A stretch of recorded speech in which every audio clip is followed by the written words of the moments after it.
Salut à tous, on se retrouve pour l'épisode 2140 du Zap Image. On commence aujourd'hui en ce mercredi 1er février. Tout d'abord avec des anniversaires. Regardez les joueurs qui fêtent leur anniversaire aujourd'hui. On peut voir par exemple le coéquipier de Ronaldo du côté de Al Nasser, Talisca, il fête aujourd'hui ses 29 ans. Brian Brobey, l'attaquant de l'Ajax Amsterdam, fête aujourd'hui ses 21 ans. Ou par exemple l'ancien Blaugrana Jude Gla, il fête aujourd'hui ses 24 ans. Maintenant il joue du côté de Bruges. On va parler maintenant de tout ce qui s'est passé lors de la soirée d'hier et on commence tout d'abord en Angleterre. Il y avait la demi-finale retour de la Coupe de la Ligue anglaise entre l'équipe de Newcastle et Southampton. Et c'est Newcastle qui s'est imposé 2-1 voilà, lors de ce match retour. Newcastle s'est imposé également lors du match aller. Donc voilà, Newcastle sans surprise et sans souci se qualifie pour la finale. Donc l'unique buteur, vu qu'il a inscrit un doublé, c'est Longstaff qui a inscrit les deux buts côté Magpie hier. Donc les stats de la partie. Donc victoire logique et méritée. Et du coup, Newcastle verra Wembley pour la finale de cette Coupe de la Ligue anglaise qui se jouera fin du mois de février. Donc voilà, Newcastle qualifié. Donc ça sera soit contre Manchester United, soit contre Nottingham Forest. La demi-finale retour, c'est ce soir. Au match les Manchester United s'est imposé 3-0 du côté de Nottingham Forest. Donc voilà, ce serait vraiment une énorme surprise si Manchester n'accède pas à cette finale. Donc ça pourrait faire à Manchester United Newcastle en finale de la Coupe de la Ligue anglaise. Du côté de l'Italie, il y avait un match de quart de finale de la Coupe d'Italie hier entre l'Inter Milan et l'Atalanta Bergame. Et c'est l'Inter Milan qui s'est imposé 1-0. Donc Matteo Darmian, l'unique buteur du match. Et ça suffit pour l'Inter Milan pour se qualifier pour le dernier carré de cette Coupe d'Italie. Donc l'Inter Milan, on peut voir là qu'ils sont dominés, cette équipe de l'Atalanta Bergame. Et du coup, l'Inter jouera lors de la demi-finale contre le vainqueur du match entre la Lazio et la Juventus Turin. Donc ce match qui est prévu demain, Juve-Lazio demain à 21h. Donc aujourd'hui en Coupe d'Italie, il y a les deux autres quarts de finale. La Fiorentina-Torino 18h, l'AS Roma contre Cremonese qui avait éliminé l'équipe de Naples, souvenez-vous, au tour suivant, c'est à 21h. Et demain, je vous l'ai dit, Juventus-Lazio. Donc voilà le programme de la Coupe d'Italie. Du côté de l'Allemagne, il y avait aussi de la Coupe d'Allemagne hier. Et tout d'abord, Union Berlin qui performe énormément en Bundesliga. On sait qu'ils sont deuxième du championnat. Donc là, c'était de la Coupe. Ils jouent contre Wolfsburg et ça passe pour Union Berlin qui se qualifie pour les quarts de finale de la Coupe d'Allemagne. On peut avoir une victoire 2-1 pour l'équipe de Berlin. Et ça passe aussi pour Stuttgart qui joue du côté de Paderborn. Et une victoire 2-1 de Stuttgart complètement dominée. Ils ont failli se faire punir parce que Paderborn, les gars, c'est un tir cadré, un but. Heureusement pour Stuttgart, ils ont été plus efficaces que cette équipe à domicile. Du coup, toujours avec la Coupe d'Allemagne, on peut voir aussi le programme aujourd'hui. Leipzig joue contre Hoffenheim ce soir à 18h. Et le Bayern Munich joue du côté de Mayence également ce soir à 20h45. Concernant les autres huitièmes de finale, parce qu'il restera encore 4 autres affiches, ça sera la semaine prochaine, mardi et mercredi prochain. Il y avait aussi du foot du côté du Portugal et le leader, le Benfica, se déplaçait hier du côté de Arouca et sans souci, le Benfica s'est imposé 3-0 dans cette rencontre. 5 tirs, 3 tirs cadrés, 3 buts. Voilà, toutes leurs frappes cadrées ont fini au fond des filets pour cette équipe du Benfica. Et il y avait aussi Pacos Ferreira contre Gil Vicente. C'est Pacos Ferreira qui s'est imposé 2-1 contre cette équipe de Vicente. Du coup, un petit coup d'œil au classement avec ces deux matchs hier. Donc le Benfica toujours en tête, 10 points d'avance sur l'équipe de Braga. Mais bon, Braga a 2 matchs en retard par rapport à l'équipe du Benfica. Porto 3e, Sporting 4e. Et regardez le gros match ce soir du côté du championnat de Liga Bwin, la Liga portugaise. Donc Sporting contre le Braga ce soir à 22h15. On parlera du résultat demain. Donc le Sporting 4e contre Braga 2e. Il y avait aussi de la Ligue 2 hier en France et il y avait un énorme choc, c'est simple. Le deuxième contre le premier. Le Havre se déplaçait du côté de Bordeaux et le Havre est parti s'imposer un 2-1 du côté de Bordeaux et prend par la même occasion 10 points d'avance sur son dauphin. Donc soirée parfaite pour l'équipe du Havre. Donc la montée est en très très bonne voie pour le club du Havre qui devrait retrouver le championnat de Ligue 1 saison prochaine. Voilà les stats de la partie. Pourtant on peut voir quand même que Bordeaux a un peu plus dominé cette équipe du Havre, mais avec cette place de leader et voilà peut-être la mentalité du leader, on va dire. Le Havre avec peu d'occasions, 5 tirs, 3 tirs cadrés, bas de but. Ils ont été plus efficaces que leur dauphin, cette équipe des Girondins de Bordeaux. Et le Havre n'a perdu aucun de ses 19 derniers matchs de Ligue 2. Donc le Havre égale sa plus longue série d'invincibilité en Ligue 2 depuis l'après-guerre, établie entre août et décembre 1958. Ça fait 19 matchs d'affilée qu'ils n'ont pas perdu dans le championnat de Ligue 2. Et comme j'ai dit, ça sent très très bon pour eux, la Ligue 1 saison prochaine. Et on va parler aussi de l'AS Saint-Etienne, eux qui visent le maintien. Et jouer hier encore, c'est joué du côté de Bastia. Et pas une bonne opération pour les Verts qui s'inclinent 2-0 du côté de Bastia. On peut voir les stats stats de cette rencontre. Et côté Bastia, donc eux ça va plutôt bien. Donc Bastia a remporté 5 de ses 6 derniers matchs en Ligue 2, donc avec un nul. Hein. Soit autant que lors de ses 15 premiers matchs début de saison, vous avez enchaîné 3 nuls et 7 défaites. Hein. C'est vrai que vous avez commencé, c'était une catastrophe à l'équipe de Bastia et là ça va bien mieux. Hein. Donc sur les 6 derniers matchs, c'est 5 victoires pour cette équipe corse. Du coup, tous les autres résultats aussi de cette journée de Ligue 2, c'était la 21e journée de Ligue 2. Donc on n'est pas encore vers la fin, mais voilà, ça approche. Hein. Donc voilà, tous les résultats. Et du coup, le classement, donc le Havre, hein, comme j'ai dit, prend 10 points maintenant d'avance sur l'équipe de Sochaux. Sochaux qui s'est imposé, repasse devant l'équipe de Bordeaux. Les deux équipes sont à 36 points. Donc voilà, n'oubliez pas, c'est les deux premiers qui montent. Donc pour le Havre, ça sent bon. Et après, voilà, ça va se jouer entre toutes les équipes poursuivantes, que ce soit Sochaux, Bordeaux, Bastia ou même l'équipe de même Amiens, les gars. Ou même Grenoble, ils ont 33 points. Voilà, donc après, c'est très très serré. Et concernant les équipes qui descendraient, donc Dijon, Rodez, Saint-Etienne et Niort, sont actuellement les 4 clubs qui seront en National 1 saison prochaine. Il y a de la Ligue 1 aujourd'hui, donc 5 affiches à 19h, 5 autres à 21h en belle affiche. Donc Nantes reçoit l'équipe de Marseille ce soir à 19h, très très belle rencontre. Donc il y aura Lille contre l'équipe de Clermont. Et ce soir à 21h, Lens-Lille, très belle, Lens-Nice plutôt.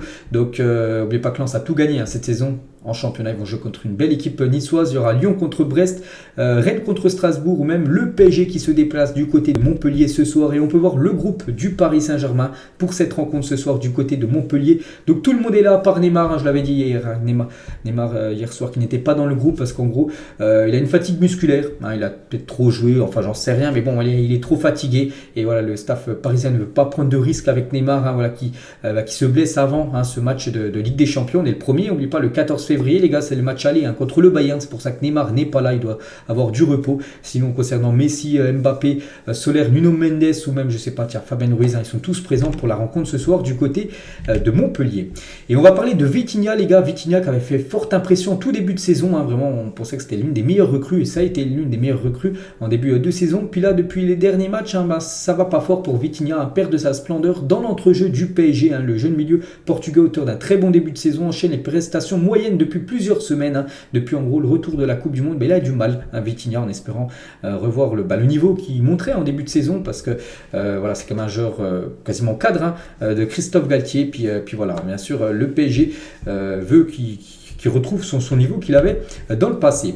On va parler du match Nantes-Marseille. Yazdine Ounahi, donc la nouvelle recrue du côté de l'OM, sera dans le groupe de l'OM face à Nantes ce soir. Donc après, est-ce qu'il va commencer titulaire, jouer, je ne sais pas. Bon, on le verra certainement jouer, mais voilà, il est bien dans le groupe, la nouvelle recrue de Marseille pour le match ce soir du côté de la Beaujoire. Et Yazdine Ounahi, par rapport à son arrivée du côté de Marseille, l'Olympique de Marseille, c'est un club passionné de foot, ça me rappelle le Maroc. Les gens ici, ils vivent le football, ils font tout pour leur club et moi j'adore ça. Donc voilà, il est dans le club parfait pour lui, Yazdine Ounahi. Il y a aussi un match ce soir, les gars. Le Barça joue ce soir du côté du Betis Séville. Donc c'est un match en retard. Souvenez-vous, cette affiche était la demi-finale de la Super Coupe d'Espagne. Demain, par exemple, il y a le Real contre Valence. C'était l'autre demi-finale. Du coup, ces deux matchs qui devaient se jouer en championnat se jouent à une date ultérieure. C'est ce soir et demain. Donc voilà, le Barça premier joue contre le Betis. En plus, au Betis Séville, qui sont 6e. C'est toujours compliqué d'aller chercher des points du côté du Betis. Voilà ce qu'attend le Barça ce soir, 21h. Il y avait aussi de la CHAN, donc vous savez, cette Coupe d'Afrique des Nations avec seulement les joueurs locaux, les joueurs qui jouent dans le pays, et puis ils font la CAN. Et hier, c'était les demi-finales, l'Algérie contre le Niger, et grosse victoire de l'Algérie, qui est le pays organisateur, se sont imposés 5-0. Donc voilà, sans souci, ils se qualifient pour cette finale de cette Coupe d'Afrique des Nations. Donc voilà, ça a été un match à sens unique. Donc l'Algérie, premier qualifié, l'autre qualifié, c'est le Sénégal qui s'impose 1-0 face à Madagascar. Voilà, donc petite victoire du Sénégal, mais voilà, ça donne victoire. Et ça donne aussi un ticket pour la finale. Du coup, la finale, donc ça sera déjà samedi à 20h30. Donc là, dans 3 jours. Donc Sénégal contre l'Algérie. Donc voilà, cette magnifique affiche. Bien sûr, on parlera du résultat dimanche. On va parler maintenant du Mercato. Vous savez qu'hier soir, c'était la fermeture du Mercato. On va revenir sur tout ce qui s'est passé. Il s'est passé énormément de choses. Et on commence tout d'abord avec le gros transfert hier Et c'est officiel, hein, le Benfica Lisbonne annonce le départ d'Enzo Fernandez pour 121 millions d'euros. Ça a été le gros feuilleton, hein, quand même, cet hiver. Enzo Fernandez en tout début de mercato, il allait quitter le club après. Il ne quittait plus le club, hein, parce qu'il avait même dit je reste, voilà. Son coach avait dit oui, on compte le conserver jusqu'à la fin de la saison. Puis dans les dernières heures du mercato, Chelsea a quand même réussi à se l'offrir, parce que voilà, c'est pas marqué que ça Chelsea, mais il va bien signer du côté de Chelsea, hein, pour plus de 121 millions d'euros. Sa clause libératoire est à 120 millions d'euros, donc 1 million d'euros de plus que sa clause libératoire. On peut voir le communiqué officiel, hein, de la part du Benfica. Donc voilà, Enzo Fernandez, champion du monde, meilleur joueur, jeune joueur de la dernière Coupe du Monde, rejoint l'équipe de Chelsea. Et River Plate à son ancien club, hein, parce que n'oubliez pas qu'il avait été transféré de River Plate au Benfica. C'était en août dernier, hein, il y a seulement 6 mois. Et du coup, cette équipe, hein, touchera 25% du deal d'Enzo Fernandez à Chelsea, soit un peu plus de 30 millions d'euros, plus l'argent qu'ils avaient déjà récupéré en le vendant à l'équipe du Benfica. Donc voilà, c'était le jackpot total, hein, pour cette équipe argentine. Et Chelsea, du coup, va payer au Benfica donc les 120, 121, on arrondit à 120. Donc en 6 versements, donc le premier versement sera de 45 millions d'euros et les suivants seront, bon, je sais pas, ça sera espacé de combien de temps, mais ça sera après toujours 15 millions, hein, qui sera versé de Chelsea au Benfica pour payer, hein, le montant de transfert, hein, d'Enzo Fernandez. Et il va signer jusqu'en juin 2031 du côté de Chelsea. Voilà, un énorme contrat, hein, un contrat de 8 ans pour lui, hein, du côté de Chelsea. Et Chelsea a changé sa bio sur ses différents réseaux sociaux. On peut voir par exemple, tiens, le Chelsea officiel, ça c'est sur, je pense, Instagram. Et on peut voir, voilà, dans la bio avec le drapeau argentin et la petite coupe. Donc voilà, on pense bien sûr à Enzo Fernandez, hein. Et aussi même sur Twitter, regardez pareil, hein, en bio, on va voir le drapeau argentin avec la coupe, hein, bien sûr la Coupe du Monde remportée. Donc voilà, Enzo Fernandez rejoint cette équipe de Chelsea. Et il devient, voilà, le transfert le plus cher de l'histoire du côté de la Première Ligue. Il dépasse un certain Jack Grealish, hein, qui avait été transféré en 2021 d'Aston Villa du côté de City pour plus de 124 millions de dollars. Donc maintenant il a plus de 130 millions de dollars. Voilà le record, hein, qu'a Enzo Fernandez. Voilà, c'est lui la recrue la plus chère, on va dire, hein, pour un club anglais. Et Chelsea, les gars, a cassé le mercato cet hiver. C'est vrai que je me demande, hein, comment ils ont autant d'argent et surtout comment ils ne sont pas inquiétés par le fair play financier. Ils ont quand même recruté Enzo Fernandez, 130 millions d'euros. Mudryk, 100 millions d'euros, bonus compris, 70 plus 30 millions de bonus. Rien que ces deux-là, ça fait déjà 230 millions d'euros. Je ne sais pas si vous vous rendez compte. Badiachil, 38, Madueke, 35, Gusto, le Gusto, le joueur lyonnais, 30 millions. André Santos, en tout début de mercato, à peu près 13 millions. Fofana, 12 millions. Et Félix, prêt payant de 11 millions. Donc, bon, je n'ai pas calculé ça fait combien, mais ça dépasse facilement certainement les 400 millions d'euros. C'est seulement un mercato d'hiver, c'est pas le mercato d'été.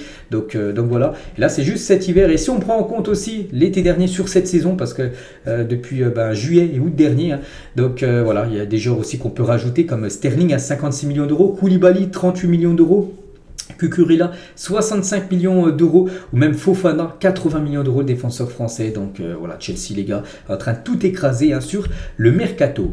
Et concernant le Benfica, vu qu'on revient sur Enzo Fernandez, le Benfica au niveau achat-revente, les gars, c'est à chaque fois du jackpot, hein. Donc c'est pas le joueur qu'ils ont vendu le plus cher, mais c'est le deuxième, hein, derrière Félix, hein, qui avait été vendu pour plus de 135 millions de dollars du côté de l'Atlético Madrid en 2019, hein.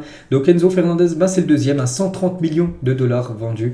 Enzo Fernandez, ou même Nunes, qui avait été vendu pour plus de 85 millions d'euros, hein. Souvenez-vous, là, c'était l'été dernier. Donc voilà, le Benfica, les gars, s'en met plein les poches, hein, grâce à ces pépites après qui vendent très très cher. On continue avec les autres infos transferts. Donc un joueur de Chelsea, vient de signer, et un autre quitte le club, hein. Donc c'est Jorginho, je vous l'avais dit hier soir, hein, que c'était quasiment fait. Ça y est, c'est fait officiel. Jorginho signe à Arsenal. Donc il reste dans Londres, hein. Voilà, il change juste de club, hein. Voilà, il quitte Chelsea pour prendre la direction de Arsenal. Donc il portera le numéro 20 du côté des Gunners, hein, Jorginho. Donc voilà, quelques photos de Jorginho, hein, le joueur italien, sous ses nouvelles couleurs. Et clap de fin entre Jorginho et Chelsea, hein. On retiendra sa magnifique saison en 2021, qui lui a valu quand même une 3e place au Ballon d'Or, hein. Souvenez-vous, il avait terminé 3e au Ballon d'Or, il avait tout remporté, hein, que ce soit la Super Coupe d'Europe, que ce soit la Ligue des Champions, ou bien sûr la Coupe du Monde des clubs, hein. Il avait tout raflé, bien sûr, hein, cette année-là, Jorginho. Donc voilà, en plus, l'Euro, hein, bien sûr, je crois qu'il avait remporté aussi avec l'Italie. Donc voilà, un magnifique joueur, bien sûr, qui rejoint cette équipe de Arsenal. Et Mikel Arteta, le coach, des Gunners, il a dit, hein, Jorginho est un milieu de terrain doté d'intelligence, de leadership et d'une énorme expérience en première ligue et à l'international. Il a gagné dans sa carrière, mais il a toujours faim et il a une énorme volonté de contribuer ici. Donc il est très content, bien sûr, Mikel Arteta, qui le voulait. Voilà, il voulait ce joueur. Puis voilà, les deux maintenant vont travailler ensemble du côté de Arsenal. Et le communiqué de Chelsea, les gars, par rapport à ce départ, il a dit plusieurs des meilleures performances de Jorginho ont eu lieu en Coupe d'Europe. Il a brillé à Bakou à la fin de sa première saison lorsque nous avons écrasé Arsenal 4-1. Regardez quand même, ça c'est le communiqué officiel de Chelsea. Ils ont dit on a écrasé Arsenal 4-1, le club qui vient de rejoindre. Voilà, donc voilà, c'est un petit pic envoyé aux Gunners par rapport au départ de Jorginho. Et Jorginho, c'est vrai que c'est un nouveau joueur de Chelsea qui quitte le club pour rejoindre Arsenal. On peut voir, voilà, il quitte le club avec quoi? Avec une Ligue des Champions, avec avec une Super Coupe d'Europe remportée, ou même la Coupe du Monde des clubs. Donc Arsenal, on va voir ce qu'il va réussir à gagner, peut-être la première ligue, parce que c'est bien parti. C'est qu'il y a eu des anciens joueurs, voilà, comme Giroud, les gars.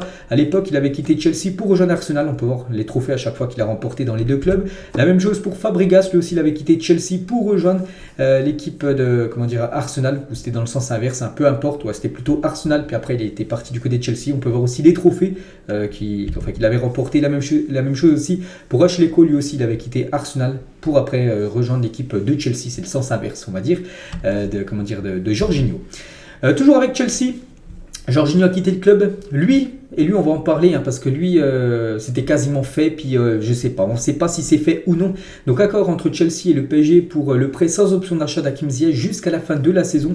Mais le gros souci, pourtant il y a eu le Fabrizio, regardez, j'ai pris le tweet de Fabrizio Romano, Here we go, tout ça, voilà, Hakim Ziyech rejoint l'équipe du Paris Saint-Germain.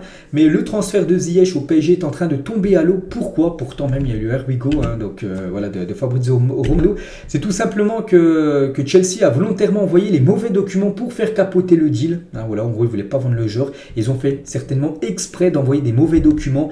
On peut voir qu'ils ont envoyé quand même par 3 fois les mauvais documents pour faire capoter le deal. Donc en gros, ils n'envoyaient pas les bonnes... Alors, ils savaient ce qu'ils devaient envoyer. Voilà. En plus, ils font souvent des transferts, ils savent les documents envoyés. En gros, ils ont fait exprès d'envoyer des mauvais documents pour perdre du temps. Et après, ça a dépassé la barre dès minuit. Après minuit, les transferts mercato, c'est fini. Et du coup, pour l'instant, quand je fais cette vidéo, je ne sais pas s'il a rejoint ou non cette équipe du Paris Saint-Germain. Hakim Ziyech, le club parisien devrait porter un recours auprès de l'LFP sur l'attitude des Anglais, voilà, par rapport à ce manque de volonté, on peut dire, de Chelsea, d'avoir donné des faux documents pour que leur joueur ne signe pas du côté du Paris Saint-Germain. Voilà, donc voilà, c'est la situation actuellement d'Hakim Ziyech. Et toujours avec Paris, donc Milan Skriniar ne signera pas au PSG en janvier. Le PSG n'augmente pas son offre. Le PSG avait proposé 10 millions d'euros, refusé par l'Inter. Le PSG n'a pas voulu augmenter son offre.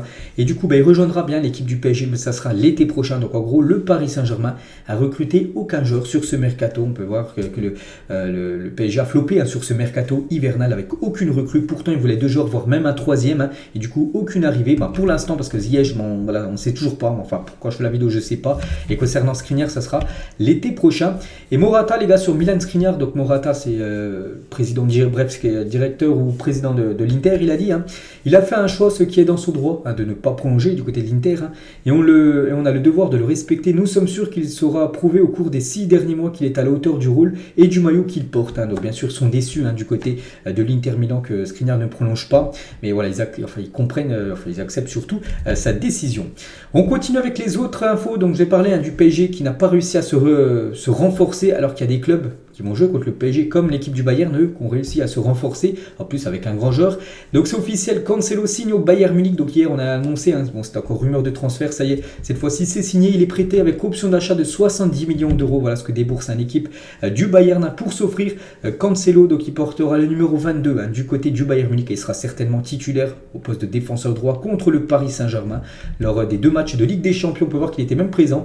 Donc hier à l'entraînement du côté du Bayern, il pourrait même jouer ce soir le match contre Mayence. Comme j'ai dit, le Bayern va jouer et il sera certainement dans le groupe. On pourrait peut-être le voir pour qu'il prenne du rythme avant ce match de Champions League. Et les latéraux du Bayern, donc à gauche Alphonso Davies et à droite Cancelo. C'est très très costaud. Donc voilà ce qu'attend le Paris Saint-Germain pour cette rencontre. Et si on rajoute la défense complète, dans l'axe, bien sûr, on rajoute Upamecano et Mathis de Ligt. Donc voilà, le Bayern est prêt pour affronter l'équipe du Paris Saint-Germain. Donc la femme de Cancelo, elle a dit, tu étais le meilleur latéral d'Espagne, d'Italie et d'Angleterre. Tu es le meilleur du monde, tu n'as plus rien à prouver à personne. Voilà ce qu'elle a mis sur ses, par exemple là, sur sa story Instagram. Et Cancelo, hier qui était en conférence de presse, il a dit: ma vidéo sur Instagram semble être un adieu, mais ce n'est pas le cas. J'ai 5 mois ici au Bayern, n'oubliez pas qu'il est prêté, l'équipe du Bayern, il appartient toujours à Manchester City, il le dit, et on verra par la suite. Je suis toujours sous contrat avec Manchester City, je ne vois pas cela comme un départ définitif du club. Il est prêté avec une option d'achat, certes, mais pour lui, il appartient toujours à City et il verra au fil des mois s'il reviendra ou non du côté du club anglais.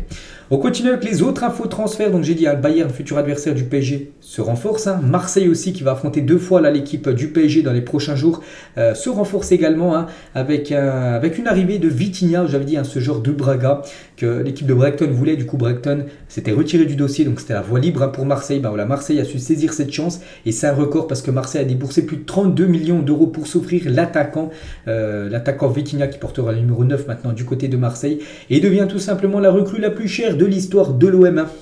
Le précédent record était la signature de Dimitri Payet contre 30 millions d'euros. Ça datait de janvier 2017, la recrue la plus chère de Marseille, Payet 30 millions. Et maintenant c'est Vitinha, 32 millions d'euros, c'est la recrue la plus chère de l'histoire de l'Olympique de Marseille. Donc voilà, Vitinha, bienvenue en Ligue 1. Donc après, je vous cache pas, je connais pas du tout le joueur, c'est vrai que je regarde très peu les matchs de Braga. Et j'ai vu une info concernant ses buts et tout. Donc 65 matchs du côté de Braga en 2 saisons pour 27 buts et 9 passes D. Donc il est décisif quasiment un match sur 2 par rapport si on prend en compte but plus passe D. Donc pas mal, donc à voir maintenant ce que ça va donner dans une équipe comme l'Olympique de Marseille. Et la hit map de Vitinha avec Braga, en moyenne on va dire. Donc c'est de gauche à droite on va dire. Donc gauche c'est bien sûr la défense, à droite c'est bien sûr l'attaque. On peut voir qu'il est souvent en attaque et un peu partout. Il défend même, des fois on peut le voir même qu'il est dans sa propre surface de réparation. Mais il a un penchant vraiment pour être quasiment ailier gauche, ce genre Vitinha. Donc voilà la nouvelle recrue de l'OM. Et supporters marseillais, quelle note donnez-vous au mercato hivernal de l'OM? N'oubliez pas que Marseille a recruté Vitinha, c'est 32, là c'est marqué 30 mais c'est bien 32, Unai 10 et Malinowski 10 millions d'euros. C'est que Marseille a investi, là vraiment ils ont envoyé les millions, plus de 50 millions d'euros investis par l'équipe de l'OM. On continue avec les autres infos officielles. Sofiane Boufal signe à Al Rayyan. Voilà, Boufal, je vous l'avais dit, il allait quitter l'équipe d'Angers, ça y est, c'est signé, il prend la direction du Qatar. C'est aussi officiel concernant ce joueur, l'anglais Jed Spence rejoint l'équipe du Stade Rennais. Voilà, il est prêté par l'équipe de Tottenham. Hector Bellerin, ça aussi c'est officiel, s'engage au Sporting Lisbonne. Hector Bellerin, donc recruté par le Barça l'été dernier. Bellerin, 27 ans, n'aura joué que 3 petits matchs de Liga avec les Blaugrana avant de plier bagage et de rejoindre cette équipe du Sporting Portugal, parce que du côté du Sporting, ils ont perdu leur défenseur droit, c'est pour ça qu'ils ont recruté Hector Bellerin, parce que Pedro Porro il signe du côté de Tottenham et c'est également officiel. Donc il signe jusqu'en 2028, ce latéral droit. Donc c'est un prix, il y a un prêt payant de 6 millions d'euros plus obligation d'achat. En gros, Tottenham devra absolument l'acheter, c'est obligatoire. À la fin de la saison, ils devront débourser 45 millions d'euros, l'équipe de Tottenham, à l'équipe du Sporting pour s'offrir ce joueur qui vient de signer un contrat de 5 ans et demi avec l'équipe des Spurs. C'est aussi officiel, Matteo Pavlovic, 32 ans, rejoint Saint-Etienne en prêt sans option d'achat jusqu'à la fin de la saison. Donc concernant ce joueur qui débarque en Ligue 2. Gravillon, donc c'est un joueur de Reims, et il quitte l'équipe de Reims et signe au Torino en prêt. Voilà, donc ça aussi c'est officiel. De toute façon, là tout ce que je vous dis les gars, je crois qu'il n'y a que des infos officielles vu qu'on est en période, on n'est plus en période plutôt de mercato hivernal. Matt Doherty signe 6 mois à l'Atlético Madrid, a apparu à 12 reprises cette saison en Première Ligue avec Tottenham. Doherty, qui a actuellement 31 ans, quitte le championnat anglais pour prendre la direction de l'Atlético Madrid. Donc voilà, direction les Colchoneros pour ce joueur. Concernant Nicolas Depréville, un ancien joueur je crois de Bordeaux, donc actuellement il a 32 ans, il s'engage avec le FC Kaiserslautern, donc une équipe de 2e division allemande. Voilà, direction on va dire le championnat d'Allemagne pour ce joueur. Marla Ake, souvenez-vous, l'ancien joueur de l'Olympique de Marseille ou même de l'équipe de la Juventus, on peut voir qu'il quitte la Juve et signe à Dijon le temps d'un prêt jusqu'à la fin de saison, donc un prêt de 6 mois où il aura bien sûr beaucoup de temps de jeu. Officiel, Sulemana, je vous l'avais dit hier qu'il avait le choix entre 2 clubs, Southampton et Everton, c'était pour 25 millions d'euros le transfert, et du coup c'est Southampton le club qu'il a choisi. Donc Rennes récupère 25 millions d'euros, eux qui avaient investi 15 millions d'euros sur ce joueur, donc une plus-value de 10 millions d'euros pour le Stade Rennais. Officiel, Goulam est un nouveau joueur du SCO Angers, il s'entraînait depuis quelques semaines, je l'avais dit aussi, ça je me souviens il y a quelques jours, et ça y est, du coup il a signé un contrat pour les 6 prochains mois du côté du SCO Angers pour essayer de ramener son expérience et surtout d'essayer de faire maintenir le club qui est actuellement bon dernier de la Ligue 1. Officiel toujours, donc Luca Pellegrini s'engage à la Lazio de Rome concernant ce joueur. Donc la Lazio aura la possibilité d'acheter le latéral gauche italien pour 15 millions d'euros, payable en 5 fois après ce prêt. Voilà, donc peut-être ce joueur, les gars, pourrait être acheté après définitivement par l'équipe de la Lazio. Toujours avec du côté de la Serie A, Diego Llorente signe à l'AS Roma en provenance de Leeds. L'Espagnol de 29 ans arrive sous forme de prêt gratuit avec option d'achat fixée à plus ou moins 18 millions d'euros. Voilà, ce joueur débarque du côté de l'équipe de José Mourinho. Cédric Suarez quitte l'équipe de Arsenal où il joue très peu, donc c'est un latéral, et rejoint l'équipe de Fulham, c'est aussi à Londres, voilà, les deux clubs sont dans Londres. Bref, il s'engage en prêt sans option d'achat 6 mois et le club prend en charge la totalité du salaire. Voilà, Fulham paiera 100% de son salaire. Officiel, Terem Moffi signe à l'OGC Nice, ça a été aussi un gros feuilleton, Terem Moffi, et du coup voilà, c'est bien officiel, il rejoint l'équipe de Nice, c'était dans les dernières heures du mercato hier soir, donc il portera le numéro 9 du côté de la Côte d'Azur, Terem Moffi qui a, n'oubliez pas, quand même refusé l'équipe de Marseille, c'est pour ça peut-être que Marseille a pris Vitinha, il y aurait eu Moffi du côté de l'OM, Vitinha ne serait pas venu du côté de Marseille. Bref, il voulait absolument jouer du côté de Nice, Terem Moffi, et on peut voir, on en parle peu, mais Nice a quand même envoyé du lourd sur le mercato ces dernières années avec Moffi. Là, il y a eu Diop qui est arrivé il y a quelques années en provenance de Monaco, 22 millions d'euros, Dolberg 20 millions d'euros, Laborde 15 millions d'euros. Voilà toutes les recrues du côté de Nice, pas seulement cet hiver sur les mercatos des dernières années. Florian Thauvin, c'est officiel, donc il signe du côté de l'Udinese, donc cette équipe qui évolue actuellement du côté de la Serie A. Donc il avait le choix entre l'Olympiakos et Udinese, du coup c'est Udinese qui a raflé, on va dire. Florian Thauvin qui arrive libre, vu qu'il est en fin de contrat, vu que son contrat a été résilié avec son équipe des Tigres, et il portera le numéro 26. Voilà, s'il y a des fans de Thauvin qui veulent floquer son maillot Udinese, ce sera le 26 dans le dos. Et quelle tristesse, c'est vrai, de voir Florian Thauvin signer Udinese, quand on sait qu'il y a quelques années, le Bayern Munich ou encore même l'Atlético Madrid voulait le recruter. Son prime à l'OM, c'était quelque chose. C'est vrai que passer du Bayern ou de l'Atlético qu'il voulait à signer à Udinese, c'est quand même on va dire une chute par rapport à ta carrière. Officiel toujours, donc MVK 20 ans s'engage au FC Lorient. L'ailier norvégien sera prêté au Bodo Glimt jusqu'à la fin de la saison. Voilà, concernant ce joueur, les gars, qui est un joueur de Lorient mais prêté dans la foulée, et toujours avec Lorient qui a été très actif, que ce soit départ ou arrivée. Il y a eu beaucoup de mouvements de transfert du côté de Lorient. Donc Lorient annonce les arrivées hier aussi dans les dernières heures du mercato d'Emen Kerry, donc un jeune joueur du PSG. C'est un prêt de 18 mois avec option d'achat, et aussi de Julian Pollersbeck, un prêt de 6 mois. Voilà, ces deux joueurs aussi débarquent du côté de Lorient. Et toujours avec Lorient, sauf Emen Kerry, toutes les nouvelles recrues du FC Lorient sont enregistrées pour le match de Ligue 1 face à Reims ce soir. Pollersbeck, Bambaniang, Fèvre et Makengo. Les 4, on pourrait les voir, 4 recrues du côté de Lorient, on pourrait les voir jouer ce soir ce match contre l'équipe de Reims. Voilà pour cette rencontre de Ligue 1. Toujours avec les infos, mercato, il y en a beaucoup, vu que hier, bien sûr, c'était le dernier jour. Il y a beaucoup d'infos, vous le savez, à chaque fois, c'est toujours la même. Donc, à peine revenu de Galatasaray où il a disputé le début de la saison, Seferovic, un attaquant suisse, joueur du Benfica, est reparti en prêt au Celta Vigo jusqu'à la fin de la saison. Voilà, une petite info concernant ce joueur. C'est officiel, Keylor Navas, le gardien du Paris Saint-Germain, il s'engage à Nottingham Forest. Pourtant, hier soir, je l'avais dit, normalement, il devait rester, mais vous savez que dans les transferts, des fois, il y a des coups de théâtre, des fois, il y a des changements rebondissements, on peut dire. Keylor Navas, les gars, du coup, quitte bien le Paris Saint-Germain, direction Nottingham Forest. Quelle tristesse quand même pour Keylor Navas, qui quitte le PSG par la petite porte en étant la 28e recrue de Nottingham Forest depuis juillet dernier. L'actuel 13e de Première Ligue, il méritait tellement mieux, ce joueur qui a quand même remporté 3 Ligues des Champions d'affilée. Souvenez-vous, les 3 LDC d'affilée du Real Madrid. C'était lui le gardien, Keylor Navas. Officiel toujours, donc Zabarni, 20 ans, s'engage à Bournemouth. Montant du transfert environ 27 millions d'euros que débourse l'équipe de Bournemouth, qui a beaucoup investi sur ce mercato. Donc il y a ce joueur, et aussi ce joueur, les gars, Ahmed Traoré, quitte Sassuolo et rejoint Bournemouth. Bon, j'ai pas le montant du transfert, mais lui aussi rejoint cette équipe de Bournemouth. Donc voilà. On va parler de ce joueur aussi que j'ai annoncé aussi hier. Je me souviens, c'est Van Aanholt, est passé par le centre de formation du PSV entre 2005 et 2007. Van Aanholt revient à Eindhoven en provenance de Galatasaray. Voilà, c'est officiel, retour pour lui dans son club à l'époque, l'équipe du PSV pour le latéral néerlandais. Felipe quitte l'Atlético Madrid et signe à Nottingham Forest. Voilà, encore une nouvelle recrue du côté de Nottingham Forest. On parlait Navas, lui aussi, Felipe, les gars, débarque du côté de la Première Ligue. Officiel, Selim Amala quitte le Standard de Liège et signe du côté du Real Valladolid, du côté de la Liga. Marcel Sabitzer est prêté à Manchester United, joueur actuel du Bayern Munich. Du coup, il est prêté du côté de Manchester transfert parce que je jouais quasiment jamais du côté du Bayern. Donc voilà. Et concernant cette équipe de Manchester, avant de penser à Sabitzer, il pensait à ce joueur à Manchester United. Donc United avait pris des renseignements sur Houssem Aouar. Et ils ont vu que c'était pas possible. Et du coup, c'est pour ça qu'ils voulaient un milieu. C'est pour ça qu'ils ont pris Sabitzer, le joueur autrichien. Officiel, toujours Torgan Hazard est prêté au PSV Eindhoven, le frère d'Eden Hazard. Donc voilà, quitte, je crois qu'il était du côté de Dortmund, si je ne me trompe pas, et rejoint l'équipe du PSV. C'est un prêt. Ismaël Garbi ne signera pas en prêt à Nice. Ismaël Garbi, dans les dernières minutes du mercato, il est annoncé du côté de Nice. Et du coup, il n'a pas rejoint cette équipe de Nice parce que son dossier n'est pas arrivé à temps avant minuit pour officialiser le transfert. On peut voir que le PSG hier a quand même tenté aussi un autre joueur. On a beaucoup parlé de Ziyech, tout ça, Skriniar, mais le PSG hier, il y avait une info qui voulait Marco Asensio, le joueur du Real Madrid qui est en fin de contrat, en fin de saison, mais le Real Madrid a directement refusé. Voilà, le Real Madrid n'est pas ouvert à un départ d'Asensio, le club veut le prolonger. Donc voilà, le Real Madrid n'a même pas laissé un espoir au PSG, ça a été un non direct.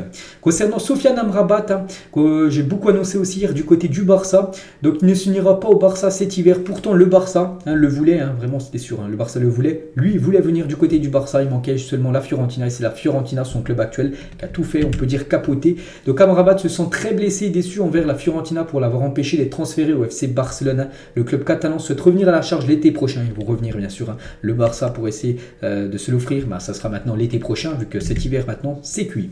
Officiel, l'ailier Siriki Dembélé Bournemouth, 26 ans, est prêté à la JOCR jusqu'à la fin de la saison. Voilà, il y a une nouvelle recrue du côté de l'équipe bourguignonne. On va parler de Giroud, les gars. On peut voir qu'Everton a tenté de recruter Giroud hier dans les dernières heures du mercato. L'AC Milan a directement refusé. Voilà, c'était pas possible pour Milan. En plus, actuellement, ils enchaînent les mauvaises performances. Ils veulent conserver l'attaquant français. Ayos Pérez est prêté jusqu'à la fin de la saison. Betis Séville ne devrait plus jouer avec Leicester puisqu'il est en fin de contrat en juin 2023. Et vu qu'il sera en fin de contrat du coup. Et voilà, il rejoint cette équipe du Betis Séville là, ce soir qui joue contre le FC Barcelone. Enfin lui, je ne sais pas s'il sera qualifié pour la rencontre. Donc à quelques heures maintenant, le mercato est fini. C'est vrai que aucun club n'est allé chercher Dominik Livakovic, le gardien croate, après sa magnifique Coupe du Monde. On sait qu'il a été plutôt bon, même très très bon lors de cette Coupe du Monde. Et c'est vrai qu'on pensait qu'il aurait pu être transféré et non, il restera bien du côté du Dynamo Zagreb. Ibrahim Salah, 21 ans, vient de s'engager avec le Stade Rennais jusqu'en 2027. Voilà, nouveau club pour le joueur Salah, pas bien sûr le joueur de Liverpool, c'est un autre joueur. Toujours avec un joueur marocain, c'est Abdelhamid Sabiri, ça aussi c'est officiel. Rejoint la Fiorentina dans le cas d'un transfert définitif. Il reste en prêt à la Sampdoria jusqu'à la fin de la saison. Voilà encore un transfert pour vous. Concernant Slimani, les gars, l'attaquant de Brest, enfin l'ex-attaquant de Brest, parce qu'il quitte l'équipe de Brest et c'est officiel. Il rejoint l'équipe d'Anderlecht. Voilà, il lui reste encore 6 mois de contrat du côté de Brest. Du coup, il a résilié son contrat. Il rejoint cette équipe d'Anderlecht dans le championnat belge. Lens, les gars, prolonge Machado jusqu'en 2026. Donc voilà. On peut voir la présentation qu'ils ont fait, le communiqué qu'ils ont mis bien sûr sur leurs réseaux sociaux. L'équipe de Bordeaux, les gars, a failli recruter un joueur hier, mais ça ne s'est pas passé comme ils voulaient, tout simplement du côté de Bordeaux. Donc alors que Bordeaux avait trouvé un accord pour l'arrivée d'un nouveau joueur étranger et que le deal était quasiment bouclé, ce directeur sportif, Admar Lopez, s'est fait voler son sac et du coup sans son passeport, il n'a pas pu prendre l'avion et du coup faire signer le joueur et du coup le transfert a capoté. Donc ça c'est ballot, on peut dire, pour l'équipe des Girondins. Silla, les gars, quitte Toulouse et signe à Montpellier. Voilà une nouvelle recrue du côté de Montpellier Hérault. Mohamed Hachi, 21 ans, est prêté sans option d'achat à Paris Atlético, une équipe de National 1 jusqu'à la fin de la saison. On peut voir aussi qu'Adrien Gribi qui est prêté à Valenciennes par Lorient. Voilà l'attaquant de Lorient, j'ai dit, beaucoup de mouvements à Lorient. Voilà un joueur de nouveau qui quitte le club et direction Valenciennes pour ce joueur. Damien Le Talec, 32 ans, s'est engagé jusqu'en 2024 avec Sochaux. Voilà, donc c'est vrai qu'il y a des joueurs ultra connus, des joueurs pas très connus, je pense que lui, pas grand monde le connaît. Lui, c'est une nouvelle recrue du côté de Lyon, je pense aussi que personne ne le connaît, mais ce sera un nom bien sûr à surveiller. C'est Jefinho, 23 ans, s'engage à Lyon jusqu'en juin 2027. Montant de l'opération, 10 plus 2,5 millions de bonus. Voilà, Lyon, l'argent qu'ils ont déboursé. Et concernant ce joueur, il est surnommé le petit Neymar du côté du Brésil.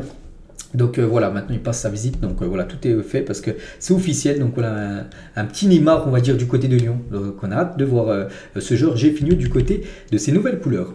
Et regardez le mercato hivernal 2023 de Lyon, quel est votre avis? C'est vrai qu'il y a eu 3 arrivées, donc Jefinho qu'on a parlé, Amin Sarr et Lovren, 2 millions, et beaucoup de départs, hein, ça qu'il y en a eu pas mal, hein, comme Gusto, même s'il va rester en prêt. Toko Ekambi qui est parti en prêt à Rennes, à Fèvre, à Lorient, Rennes Adélaïde à Troyes. Camilo vont chez Papolersbeck et Tété, lui, qui a pris la direction de Leicester. Donc c'est vrai qu'il y a eu pas mal de départs, hein, quand même, du côté de Lyon par rapport aux arrivées.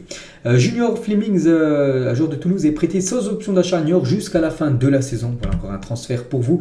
Cédric Soares, les gars, est prêté par Arsenal à l'équipe de Fulham. Le milieu belge Sambi Lokonga, barré par les performances de Xhaka et Thomas Partey, hein, rejoint Crystal Palace en prêt jusqu'à la fin de la saison. C'est que lui, c'est un joueur d'Arsenal, il joue très très peu, hein, vu qu'en plus Arsenal performe, hein, donc c'est compliqué pour lui d'avoir du temps de jeu et du coup il prend la direction de Crystal Palace. Le Barça, je crois que c'est la dernière info, les gars, donc niveau transfert, hein, et le Barça, on peut voir qu'ils ont tenté de faire une tentative pour Silva hier, Bernardo Silva, prêt avec option d'achat. Manchester City a repoussé la prochaine, ça n'a pas été possible, hein, bien sûr, pour l'équipe de City. Donc voilà tous les transferts, les rumeurs, transferts officiels qui se sont faits hier. Il y en a encore plein d'autres, mais voilà, j'en ai sélectionné déjà quelques-uns. Et on finit, les gars, cet épisode, hein. Que pensez-vous de cette image qui tourne sur Twitter? Donc voilà, des ronds avec, par exemple, au-dessus, des clubs qui ont de l'argent, des clubs avec une histoire et des clubs qui n'ont rien du tout en bas. Donc voilà, petite info, hein. N'hésitez pas à mettre en commentaire. Voilà, on peut voir des clubs qui ont de l'argent comme le PSG, hein, comme City ou même Chelsea. Bon, Chelsea, ils auraient pu mettre aussi histoire parce que pour l'instant, je trouve que Chelsea a une histoire, bien sûr, hein. Donc voilà. Que pensez-vous de cette image? Donc voilà, les gars, ce qu'il y avait à dire aujourd'hui, hein, sur cet épisode quasiment beaucoup consacré au mercato. On se retrouve ce soir, les gars, parce qu'il y a encore beaucoup de choses à dire ce soir. Allez, moi je vous laisse, bonne journée à vous et à tout à l'heure.